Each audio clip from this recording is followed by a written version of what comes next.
Hi guys, my name is Nonema Tigela. Welcome to my YouTube channel. So today I want us to talk about the things that are happening in court. What a wow.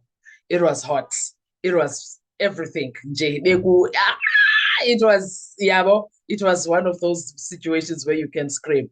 First of all, I just want to make a disclaimer.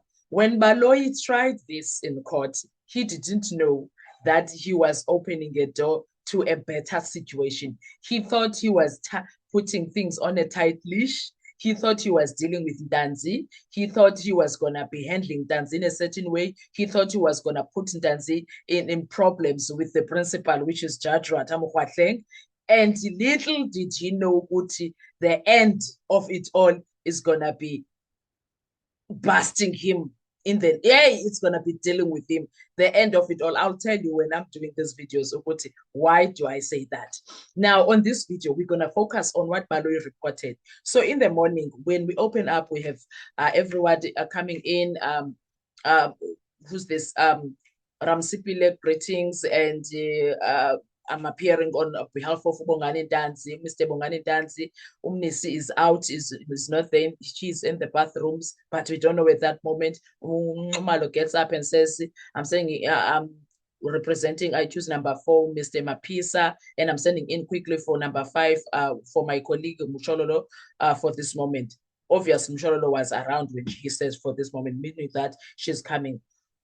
At a later stage, then we Umnisi comes in and says, "No, I was at the bathroom. I'm sorry, my lord." In now, Oramsipele goes to a client, Yake, and goes to his client while they were waiting for whatever, and then he comes back. Ubaloyi comes in, guys, and reports, you know what? There was an incident here, my lord, that happened. When he was reporting this incident, we are all like, what incident? And then he reports, there was an incident that happened, my lord, blah, blah, blah, blah. In a normal court, this is what Baloyi was doing. In a normal court and without any ulterior motives, this is what Baloyi was doing. What Baloyi was doing there, what Advocate Baloyi was doing is that the state could be in a normal court. Hear me out when I say that, ne? Please hear me out when I say in a normal court. This is what he was doing. The state is not really fighting about a finger because Uti, there's an incident where Ubongani Danzi was seen wagging his finger, ne, doing this with his finger in a direction of doing this with his finger in a direction of the witness and the interpreters that side. So they don't know what was that all about. So they wanted to understand. And he even calls it aggressively. He says he was aggressively doing this. You know, when a dog is wagging its tail? Yes. So Untanzi was aggressively saying, no, no, no, no, no. Oh my word. So that's what Baloyi is reporting Untanzi was doing as an incident. So assumptions come in that Untanzi was doing that to the witness that was on the witness box, perhaps threatening the witness or doing whatever. Nobody knows. That's what Baloyi was somehow doing. So now, this is what I'm saying. In a normal court, the state is not really fighting about the finger. In a normal court, this is Judge Jordan's court. They are doing 3 strategic things, framing the accused as disruptive or intimidating by using words like aggressively wagging a finger. They are trying to plant a psychological image. In fact, that's what he's doing. Even if minor, it builds a narrative this accused behaves improperly in court. That is what Ubaloyi was doing. Secondly, protecting witness credibility space, acting as if he was acting as if he's protecting witness credibility space. They argue the courtroom must be free of intimidation. Who said that was intimidation? That's important legally. If a witness feels threatened, it can affect testimony. So Baloyi assumed right there, this meant Danzi was threatening the witness. Thirdly, creating a record. Baloyi. This is crucial. By raising it formally and even showing a clip, they are putting it on record. Later, this can support arguments about conduct of the accused, atmosphere during testimony, even credibility or bail considerations. if in such situations it happened in extreme cases. So this is less about punishment now, more about future leverage. That is what Baloyi was doing, Gesana. That is what Ubaloyi was doing, Gesana, trying to get Ntanzi into trouble. In any other normal court, this would have been normal if that was the case. But in Judge Rata's court, anything, you can't take it as per normal because nothing is normal about that courtroom, for starters. Secondly, Ubaloyi was up to something there. Whatever it was, it did not materialize because that situation backfired very fast for him for the entire day. At that moment, he did not see it happening, but that moment, it meant for him, we are going to show you Putra the entire day, and he didn't know when he was doing this. That is what I like about what happened, because that backfired for the entire day. It's possible, but that it's going to be backfiring for the entire week. Do you know that it's going to be in situation that will backfire the entire week? Are you aware, Uguti, he might not be able to get or Judge Rata to be standing by him the entire week, but I'll tell you why in another video. Now, what the defense advocate, what defense advocate, who's this man, Ramsipile, is doing. The defense's response is actually very sharp and calculated. Firstly, invoking the diminus non curex lex, ne? This Latin phrase is what he used there. It's hard to even pronounce. The law does not concern itself with trivial matters. That's not just legal flair. It's a strategic downgrade of the issue. Secondly, reframing the conduct, not intimidation, a jovial exchange, not aggression, communication with warrant officer Mukwena, because he's the transporter of Bongani Ntanzi. Number 3, attacking or proportionality. We have a bigger fish to fry. This is key. They are telling the judge, don't let the state distract this court with nonsense, because it is nonsense what was happening there. A subtle counter-attack on the state by calling it trivial. They simply saying the state is overreaching, the state is trying to dramatize small things, possibly losing ground on the real issue.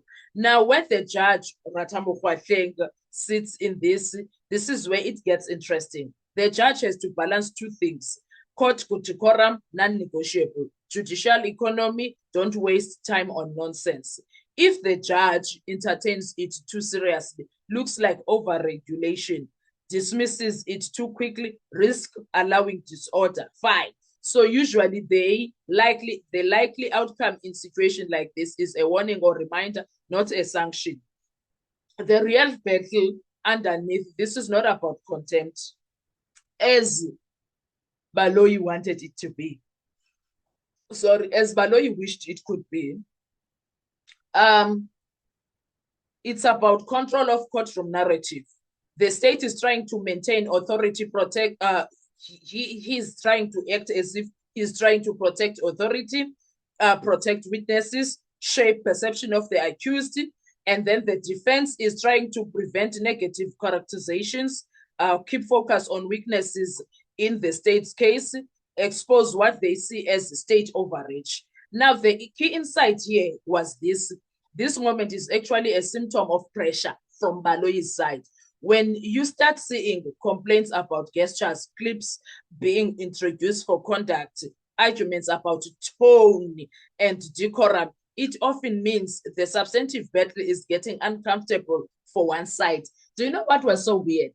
Is that at that moment when Baloyi was doing all of this, he was not even aware that he is going to get very uncomfortable, because the entire day was about him sitting on broken glasses, but someone is forcing him sit on those broken glasses. The entire day, the situation became like that. And when he was doing this, it was still early in the morning, the first thing that was addressed. And he had no idea what was coming for the day. Imagine that, yes, sir. Imagine that he had no idea what was coming for the day. So now, when the case becomes difficult, the fight moves from evidence to behavior. Now, that is very deep, Gesana, because Ubaloyi at that point, ebengekho aware ukuthi things are about to turn around for the West. He was not even aware that things were about to turn around for the West. Now, there is something that they do about Judge Ratta. They weaponize things against him. I'm going to tell you in our next video. Why do I say that? Judge Ratta has been used in this courtroom by the state, which is the prosecutors, by the Gininda and team, which is the police officers. They have used opportunities to try and swing Ratta around because they know that he's a reactional judge. They know that Ratta is an emotional person. And they know that because of his conduct, the way he sees himself, he will act in a certain way. If this is said to him, this is how he's going to move. And also, they tap a lot into how Judge Ratta has this mighty element of believing everything that is said by the police and by Baloyi, the prosecutor. He believes in them so much that whoever else says anything else, he does not care. As long as it's said by Baloyi, as long as it's said by Gininda, Judge Ratta will take it up, high up. It will be something of utmost importance because Gininda said so and because Baloyi said so. So now in our next video, I'm going to tell you how that has shaped Judge Ratta's mentality and has shaped his thought process around so many things in that courtroom. And that turnaround will show you how Baloyi is using each and every opportunity when it comes to that to use Judge Ratta and how Judge Ratta allows himself to be used in that situation. I'm going to tell you in our next video. Please make sure you do not forget to like, to share, to comment, and most importantly, please make sure you are subscribed on the channel. Please make sure you are watching the videos up until the end and you are watching the ads that are coming through. When you are doing that, you will be supporting this channel financially and in numbers. Thank you so much. I'll see you on our next video. Bye-bye.